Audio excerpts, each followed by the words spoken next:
All India radio के विदेश प्रसारण प्रभाग की हिंदी सेवा का ये है सोशल मीडिया कार्यक्रम। स्वीकार कीजिए नीलम मलकानिया का प्यार भरा नमस्कार। स्वागत आप सभी का। हमेशा की तरह इस एपिसोड में भी हम आपके लिए लेकर आए हैं कुछ संदेश, कुछ जानकारियां। बने रहिएगा हमारे साथ। आइए पहले सुनते हैं वार्ता। यथार्थवादी कहानीकार मुंशी प्रेमचंद, वार्ताकार हैं महेश दर्पण। प्रेमचंद को यदि हिंदी उर्दू में अलग अलग न देखा जाए तो सच यह है कि भले ही उनकी पहली कहानी ज़माना में 1907 में प्रकाशित हुई, संसार का सबसे अनमोल रत्न उर्दू में, किंतु उपन्यास लेखन वह इससे 6 वर्ष पहले ही कर चुके थे। 1907 से जब वह कहानी के क्षेत्र में आए तो उसे उन्होंने गल्प लेखन कहा। उनकी पहली हिंदी कहानी 1915 में प्रकाशित हुई। सच पूछें तो प्रेमचंद का लेखन भारतीय स्वाधीनता आंदोलन का आईना ही है, इसीलिए उन्हें यथार्थवादी कहानीकार कहना एकदम सही है। प्रारंभ में वह जो गल्प लिख रहे थे उस समय भी उनकी दृष्टि एकदम साफ थी। यदि आप गल्प रत्न के सन 1929 में प्रकाशित प्रथम संस्करण की प्रस्तावना देखें तो यह साफ सोच इस तरह से उजागर होती है। कला का रहस्य है कृत्रिमता, पर वह कृत्रिमता जिस पर यथार्थ का आवरण पड़ा हो। कलाविद अपने उद्देश्य की पूर्ति के लिए कुछ तोड़ मरोड़ करता है, कुछ घटाता है, कुछ बढ़ाता है, कुछ छिपाता है, कुछ खोलता है, तब उसका मनोरथ सिद्ध होता है। यथार्थ के इस आवरण को तरीके से समझने की जरूरत है। इसके लिए कथाकार प्रेमचंद की कला की समझ को स्पर्श करना होगा। बनारस में रहते हुए उन्होंने अगस्त 1933 को अपनी सर्वश्रेष्ठ कहानियों की भूमिका लिखी थी। इसमें उन्होंने अपनी कला की समझ को सहजता से खोला है।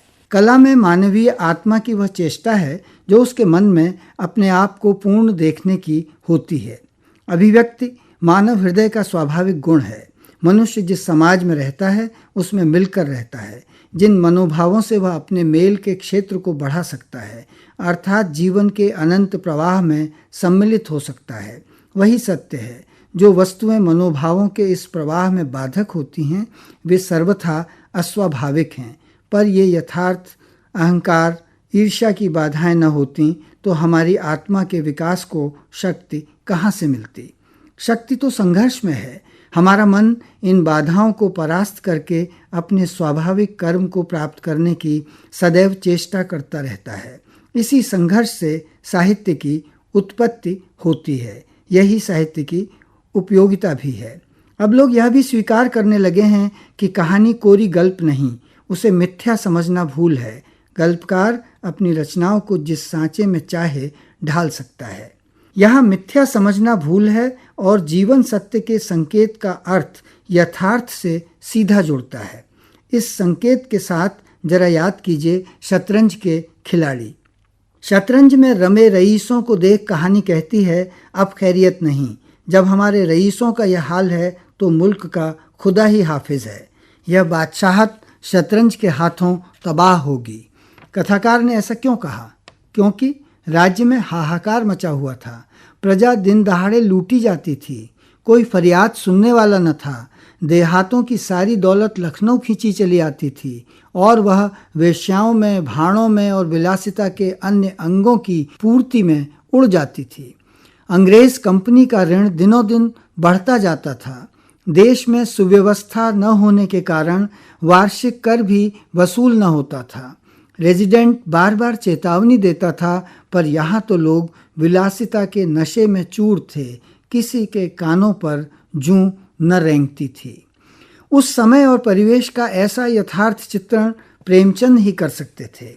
ऐसे माहौल में मीर साहब और मिर्जा जी का आचरण कथाकार की आशंकाओं को सच साबित करता है।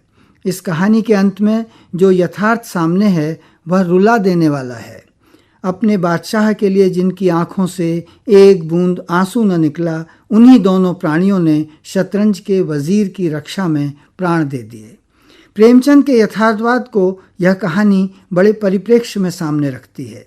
बड़ी बात यह है कि यथार्थवाद के विकृत और लोकप्रिय अर्थ को प्रेमचंद कतई पसंद नहीं करते थे। हंस में सन 1935 में प्रकाशित एक लेख साहित्य की नई प्रवृत्ति में वह कहते हैं, जब एक लेखक देखता है कि अमुक की रचना नग्नता और निर्लज्जता के कारण धड़ाधड़ बिक रही है, तो वह कलम हाथ में लेकर बैठता है और उससे भी 10 कदम आगे जा पहुंचता है। और इन पुस्तकों की समाज में खूब आलोचनाएं होती हैं। उनकी निर्भीक सत्यवादिता के ढोल पीटे जाते हैं। इस प्रवृत्ति को यथार्थवाद का नाम दे दिया जाता है और यथार्थवाद की आड़ में आप व्यभिचार की, निर्लज्जता की चाहे जितनी मीमांसा कीजिए, कोई नहीं बोल सकता।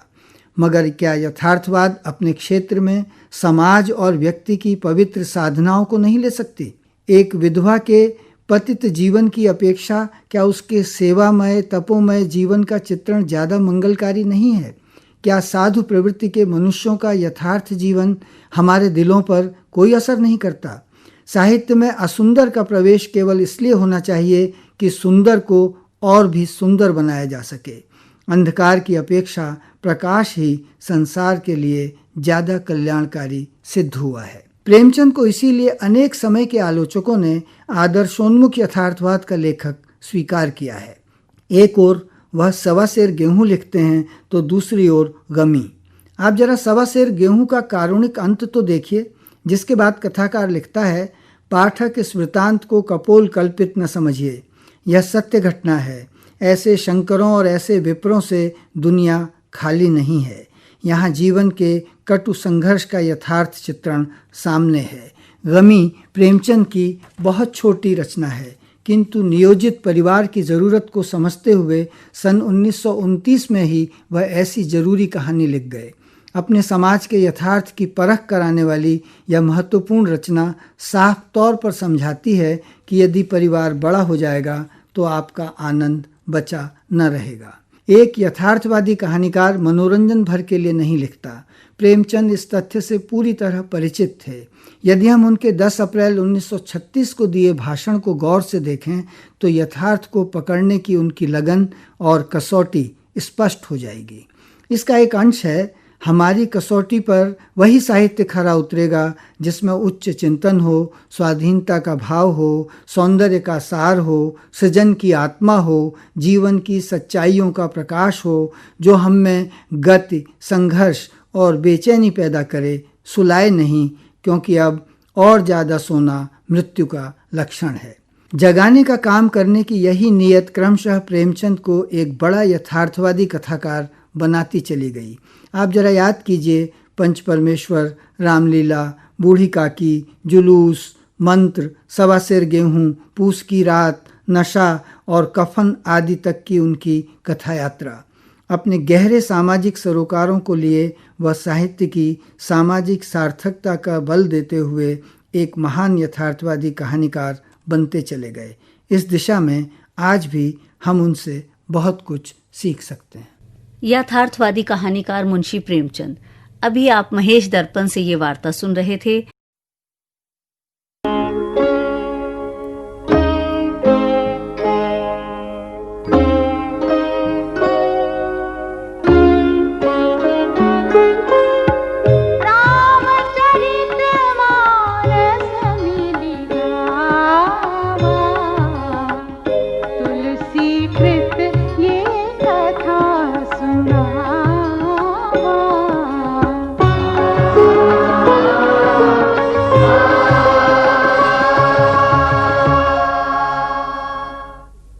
राजा जनक की नगरी देखने के क्रम में पुरवासियों के मन मोहते हुए श्री राम अपने अनुज लक्ष्मण के साथ नगर के पूर्व भाग में पहुंचते हैं, जहां धनुष यज्ञ की रंगभूमि की रचना की गई है। जनकपुर के बालकगण बड़े उत्साह तथा आदर के साथ दोनों भाइयों को यज्ञशाला की रचना दिखा रहे हैं। श्री राम ने अपनी मधुर मनोहर वाणी में अनुज लक्ष्मण को यज्ञ भूमि का परिचय दिया और दोनों भाई सारा कौतुक देख गुरु के पास लौट चले।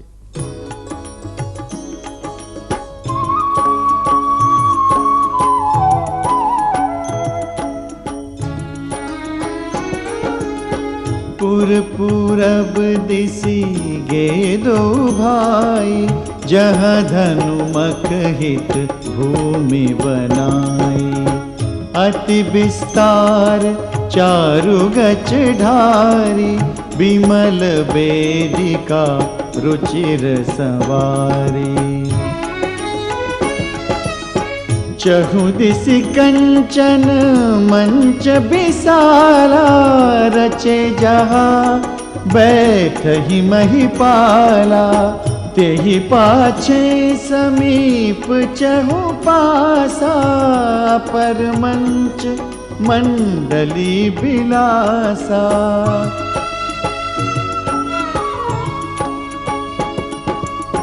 कछुक ऊंच सब भांति सुहाई, बैठहि नगर लोग जह जाई। तिनके निकट विशाल सुहाए, धवल धाम बहु बरन बनाए। जह बैठे देखहि सब नारी, जथा जोगु निज कुल अनुहारी। पुर बालक कही कही मृदु बचना, सादर प्रभु ही देखावहि रचना।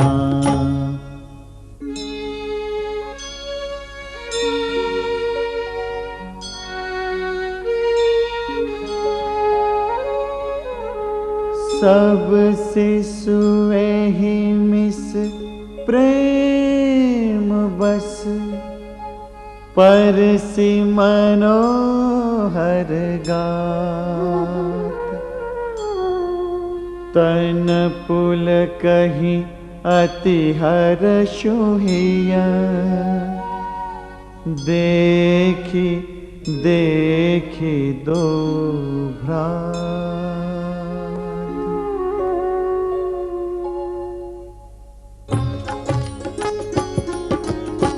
शिशु सब राम प्रेम बस जाने, प्रीति समेत निकेत बखाने। निज निज रुचि सब लेहि बोलाई, सहित स्नेह जाहि दो भाई।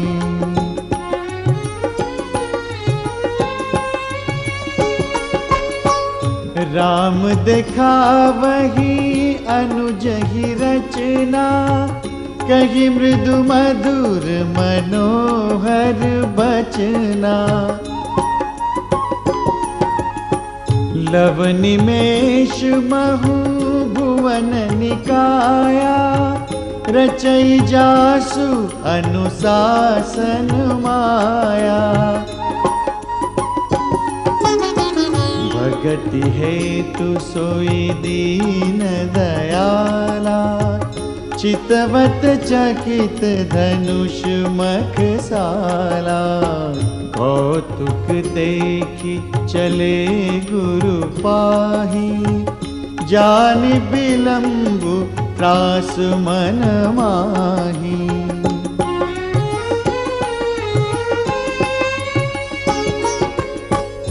जासु त्रास डर कहूँ डर होई, भजन प्रभाव दिखावत सोई।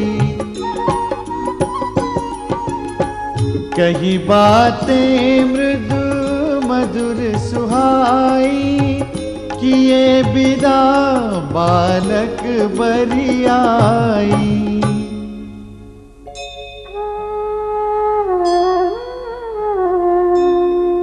सभय सप्रेम विनीत अति, सकुच सहित दो भाई।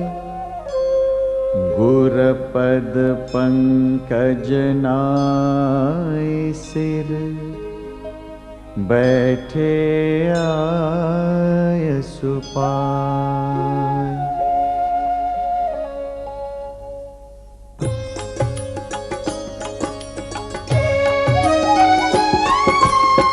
निसि प्रवेश मुनि आयसु दीना, सब ही संध्या बंधनु कीना। कहत कथा इतिहास पुरानी, रुचिर रजनी जुग जाम सिरानी।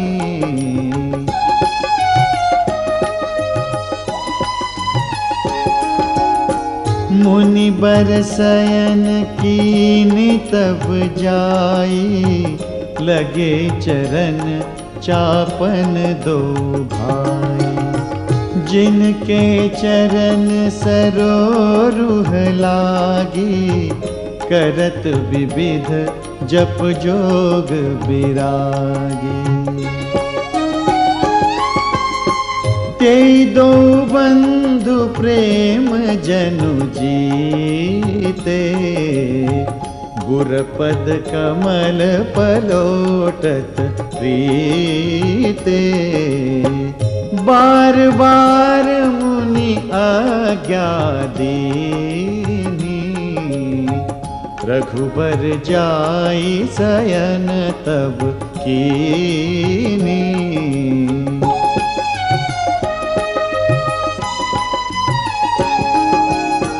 चापत चरण लखनु उरलाए, सभय सप्रेम परम सचु पाए। पुनि पुनि प्रभु कहे सोवहु ताता, पौढ़े धरि उरपद जल जाता।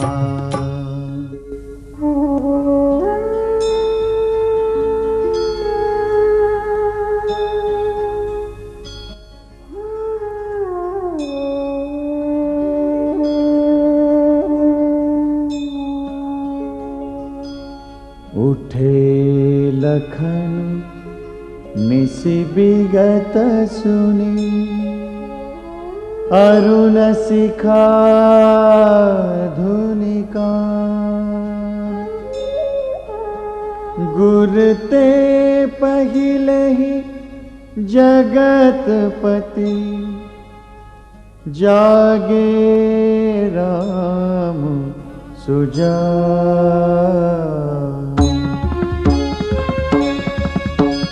सकल सोच करि जाई नहाए, नित्य निबाहि मुनि सिर नाए। समय जानि गुरु आय सुपाई, लेन प्रसून चले दो भाई।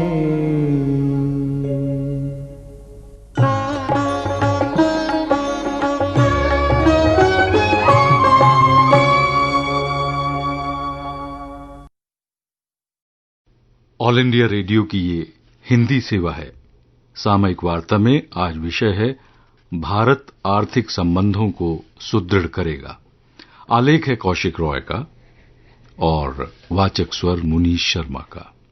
दुनिया भर में कोविड-19 से पैदा स्थिति और वैश्विक अर्थव्यवस्था के संकुचन के बावजूद भारत ने अपने व्यापार और अन्य देशों के साथ अपने आर्थिक रिश्तों का बहुत अच्छी तरह से प्रबंधन किया। यही देखते हुए भारत के वाणिज्य और उद्योग मंत्री पीयूष गोयल ने अमेरिका के व्यापार और उद्योग जगत को न्योता दिया कि वो भारत के साथ द्विपक्षीय व्यापार को और नई ऊंचाइयों पर ले जाएं। भारत अमेरिका रणनीतिक साझेदारी मंच USISPF को ऑनलाइन संबोधित करते हुए श्री गोयल ने कहा कि दोनों लोकतांत्रिक देशों की गहरी आपसी प्रतिबद्धता है और ये प्रतिबद्धता सरकार, व्यापार और जनता सभी के स्तरों पर है। दोनों देश मुक्त व्यापार में विश्वास रखते हैं और भारत अमेरिका का सबसे बड़ा व्यापारिक साझेदार है। उन्होंने कहा कि इस इंटरनेट से जुड़ी दुनिया में दोनों ही देश व्यापार से आगे वैश्विक मूल्य श्रृंखला में एक मजबूत और विश्वसनीय साझेदार हो सकते हैं। भारत के वाणिज्य और उद्योग मंत्री ने USISPF के सदस्यों को उन कदमों की जानकारी दी जो उद्योग और निवेश को बढ़ावा देने के लिए उठाए जा रहे हैं। उन्होंने कहा कि GIS युक्त एक भूमि कोष को वरीयता के आधार पर तैयार किया गया है। इसमें 6 राज्य होंगे जो निवेश करने वालों को भूमि और उसकी स्थिति की पहचान में मदद करेंगे।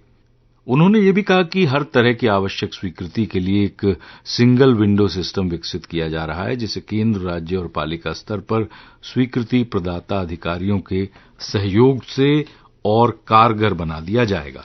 भारत और अमेरिका के बीच व्यापार समझौते के बारे में श्री गोयल ने कहा कि भारत शुरुआती सीमित व्यापारिक पैकेज पर हस्ताक्षर के लिए तैयार है और इस बारे में आगे बढ़ना अब अमेरिका पर निर्भर है।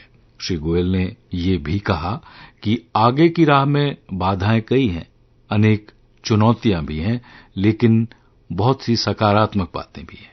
देश में आर्थिक गतिविधि पर महामारी का बुरा असर पड़ा, लेकिन तेजी से उसमें नई जान पड़ने के भी संकेत हैं। अगस्त 2019 की तुलना में अगस्त 2020 में मालगाड़ियों ने 4% ज्यादा माल ढोया। इसी तरह निर्यात को देखें तो जुलाई 2020 में कुल निर्यात जुलाई 2019 की कुल मात्रा का 88% तो रहा और इसकी गति बढ़ रही है। अभी अगस्त के आंकड़े आने बाकी हैं और स्थिति बेहतर हो रही है। अगर कुल निर्यात आंकड़ों में से तेल और रत्न आभूषण क्षेत्र को हम बाहर रख दें तो भी कुल निर्यात और अधिक होगा। श्री गोयल के अनुसार कोविड-19 का प्रसार रोकने के लिए भारत द्वारा उठाए गए कदमों की बदौलत देश में इस रोग से मरने वालों की संख्या 2% से भी कम है और ठीक होने की दर तो 75% से भी अधिक है। उन्होंने कहा कि विशाल आबादी के बावजूद भारत की जनता ने समय के साथ सामंजस्यपूर्वक चलकर दिखा दिया है। लॉकडाउन की अवधि में सरकार ने स्वास्थ्य क्षेत्र को मजबूत किया। राहत पैकेज से लोगों को इस महामारी से लड़ने में मदद मिली। प्रधानमंत्री के नेतृत्व और भूमिका की तारीफ करते हुए उन्होंने कहा कि श्री मोदी हमेशा 2 कदम आगे चलते हैं। उन्होंने कहा कि भारत विजेता होकर उभरेगा और अगले 5 साल में 5 खरब की अर्थव्यवस्था बन जाएगा, जिससे 1.3 अरब लोगों के जीवन में खुशहाली आएगी। भारत, ऑस्ट्रेलिया और जापान के वित्त मंत्रियों ने आपूर्ति श्रृंखला की मजबूती पर चर्चा की। तीनों देशों के मंत्रियों ने अगले बाजार खुले रखते हुए एक मुक्त, निष्पक्ष, समेकित, भेदभाव रहित, पारदर्शी और स्थिर व्यापार तथा निवेश वातावरण को प्रदान करने की प्रतिबद्धता जताई। कोविड-19 के संकट और आर्थिक तथा प्रौद्योगिकी जगत में दुनिया भर में आ रहे बदलावों को देखते हुए इन तीनों देशों ने भारत प्रशांत इलाके में आपूर्ति श्रृंखला को निर्बाध बनाए रखने की बात की। भारत प्रशांत क्षेत्र में आपूर्ति श्रृंखला को बाधा रहित रखने के लिए जरूरी सहयोग को पहचानते हुए तीनों देशों ने क्षेत्रीय सहयोग को और सुदृढ़ करने पर बल दिया। उन्होंने अपने अधिकारियों को वर्ष के अंत में नए कदम उठाने का निर्देश दिया। मंत्रियों ने व्यापार और अध्ययन जगत की महत्वपूर्ण भूमिका को भी समझा। भारत, जापान और ऑस्ट्रेलिया ने क्षेत्र में समान विचार वाले देशों से भी इस पहल में भागीदारी का आह्वान किया। और इसके साथ ही सामयिक वार्ता का हमारा आज का ये अंक समाप्त हुआ। नमस्कार। धर्म की व्याख्या कुछ शब्दों में करना असंभव है। धर्म एक ऐसा विषय है जिस पर ना जाने कितने ही ग्रंथों में, शास्त्रों में उल्लेख मिलते हैं। स्वयं भगवान श्री कृष्ण अर्जुन से कहते हैं, सर्वाणि धर्माणि परित्यज्य माम एकम शरणम व्रज अहम त्वाम सर्वेभ्यो पापेभ्यो मोक्षयिष्यामि। अर्थात हे अर्जुन, तू सब धर्मों को त्याग कर मेरी शरण में आ जा, मैं तेरे सब पापों को समाप्त करके तुझे मोक्ष प्रदान कर दूंगा। धर्म की परिभाषा समय अनुसार, देश के अनुसार, परिस्थितियों के अनुसार अलग अलग हो सकती है, किंतु जो व्यक्ति धर्म का पूर्ण निष्ठा से पालन करता है, धर्म की रक्षा करता है, धर्म उस व्यक्ति की रक्षा करता है। शास्त्रों में ऐसा कहा गया है, धर्मो रक्षति रक्षिताः। धर्म गुरुओं का ऐसा मानना है कि सुखपूर्वक जीवन जीते हुए, अपनी सभी जिम्मेदारियों का पालन करते हुए प्रभु को प्राप्त करने के लिए प्रयत्न करते रहना ही धर्म है। गृहस्थी का धर्म है कि परिवार के पालन पोषण, सुरक्षा की व्यवस्था करे। माता पिता का धर्म है अपनी संतान को सही मार्ग पर चलाने का धर्म करे। गुरु का धर्म है शिष्यों को उच्च कोटि की शिक्षा प्रदान करे। सिपाही का धर्म है देश में कानून व्यवस्था को सुचारू रूप से चलाने में सहयोग करे। विद्यार्थी का धर्म है अपनी शिक्षा काल में गुरुजनों के द्वारा दी गई शिक्षा का पालन करे। साधु संतों का धर्म है हरि भक्ति में लीन रहे तथा समय समय पर जनता को धर्म ज्ञान देते रहें, धर्म का प्रचार प्रसार करते रहें। कर्मचारी का धर्म है वह जिस संस्थान में कार्य करता है पूर्ण निष्ठा से करे। पुत्र का धर्म है माता पिता की आज्ञा में चले, उनकी सेवा में सदैव तल्लीन रहे। राजा का धर्म है अपनी सारी प्रजा को एक दृष्टि से देखे, सारी प्रजा से पुत्रवत व्यवहार करे। ब्राह्मण का धर्म है वह जन कल्याण के कार्यों में सदैव अग्रसर रहे, जनता को धार्मिक कार्य करने के लिए प्रेरित करे। राजा हरिश्चंद्र को सत्यवादी राजा हरिश्चंद्र के नाम से आज भी याद किया जाता है, क्योंकि उनका धर्म था केवल सत्य बोलना। उन्होंने अपना सर्वस्व न्यौछावर कर दिया किंतु धर्म का त्याग नहीं किया। मीराबाई ने श्री कृष्ण को मन ही मन अपना पति मान लिया, सारी दुनिया को त्याग कर भगवान की भक्ति को ही अपना धर्म मान लिया। राणा के द्वारा विष पिलाने पर भी मीरा के प्राणों का अंत नहीं हो पाया। जो भी व्यक्ति अपने धर्म पर सदैव अडिग रहता है, सारी सृष्टि, सारी दैवीय शक्तियां उस व्यक्ति की रक्षा करती हैं। समाज में प्रत्येक व्यक्ति को किसी न किसी धर्म के प्रति समर्पित होना चाहिए। यदि किसी असहाय व्यक्ति की तन मन या धन से किसी भी प्रकार से सेवा कर सकते हैं तो ये धर्म है। किसी अशिक्षित बच्चे को शिक्षित कर सकते हैं तो ये धर्म है। समाज तथा देश के कल्याण में किसी भी प्रकार से हम योगदान दे सकते हैं तो ये धर्म है। किसी भूखे प्यासे के लिए भोजन की व्यवस्था कर सकते हैं तो ये धर्म है। किसी बेरोजगार व्यक्ति के लिए रोजगार की व्यवस्था कर सकते हैं तो ये धर्म है। किसी रोगी को रोग मुक्त कर सकते हैं तो ये धर्म है। या यूं कहें, किसी भी व्यक्ति विशेष के लिए किया गया निस्वार्थ कर्म ही धर्म है। हम कर्म करने का प्रयास करें तो वही सच्चा मानव धर्म है। नमस्कार, 2 सितंबर के दोपहर पॉडकास्ट में आपका स्वागत है। मैं हूं नीलम मलकानिया। लीजिए सुनिए विदेश प्रसारण प्रभाग का अंतर्राष्ट्रीय समाचार बुलेटिन। चीन में विद्यालयों में मैंड्रिन भाषा लागू किए जाने के विरोध में उत्तरी चीन में मंगोलियन क्षेत्र में विरोध प्रदर्शन किए जाने की खबरें आ रही हैं। स्थानीय और दक्षिणपंथी समूहों का कहना है कि इससे स्थानीय भाषा, पहचान और संस्कृति को समाप्त किया जा सकता है। इस सप्ताह पाठ्यक्रम में बदलाव किए जाने का मतलब है कि राजनीति, इतिहास, भाषा और साहित्य जैसे मूल विषय अब मंगोली भाषा के बजाय मैंड्रिन भाषा में ही पढ़ाए जाएंगे। दक्षिणपंथी समूहों का कहना है कि आंतरिक मंगोलिया के विद्यालयों में पढ़ाई के माध्यम में बदलाव किए जाने का वैसा ही प्रभाव पड़ेगा जो चीन ने तिब्बत और शिनचियांग में डाला है। कंबोडिया में खमेर रूज शासन के शीर्ष उत्पीड़क बनने वाले भूतपूर्व विद्यालय शिक्षक नुआन चेई का 77 वर्ष की आयु में बुधवार को निधन हो गया है। वे लगभग 15,000 लोगों की मृत्यु के लिए जिम्मेदार थे। डच नाम से पहचाने जाने वाले नुआन को संयुक्त राष्ट्र समर्थित युद्ध अपराध न्यायालय द्वारा सामूहिक हत्याओं वाले प्रशासन में उनकी भूमिका के लिए उन्हें मानवता के खिलाफ अपराधी का दोषी करार दिया गया था। जब 1975 से 1979 तक कट्टर माओवादी प्रशासन सत्ता में था, उस समय 1942 में जन्मे गणित के भूतपूर्व शिक्षक खमेर रूज के उच्च प्रश्नकर्ता बने।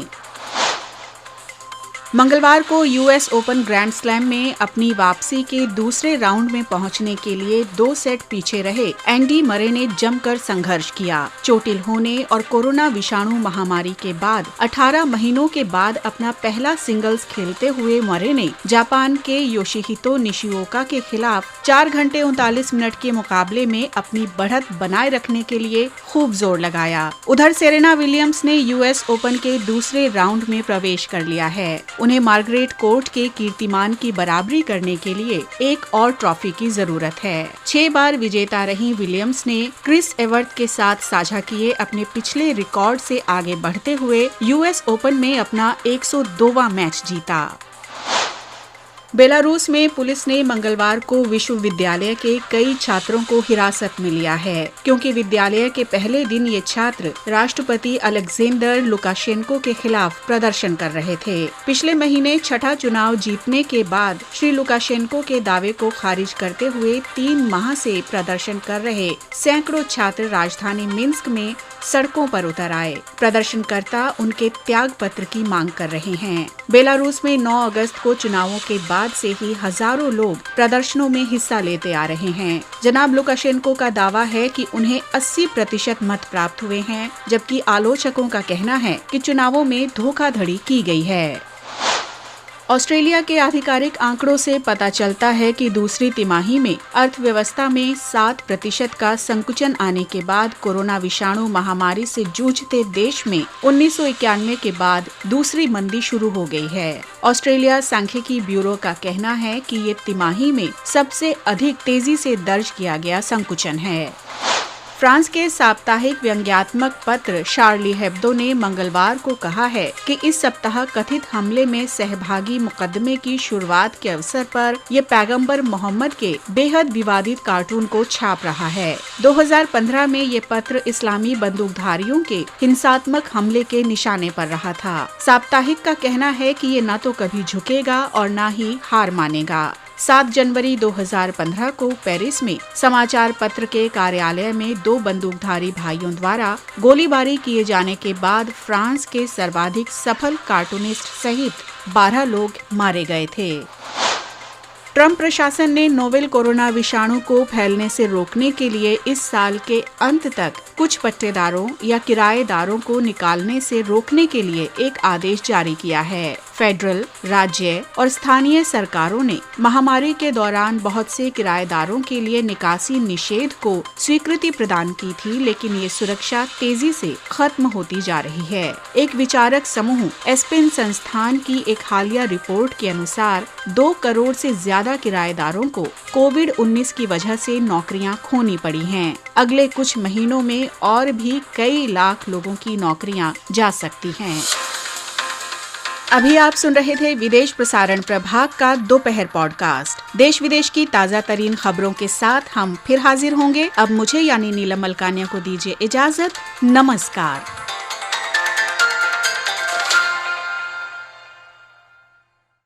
कार्यक्रम आपको कैसा लगा हमें जरूर बताइएगा est.radiomail@gmail.com पर।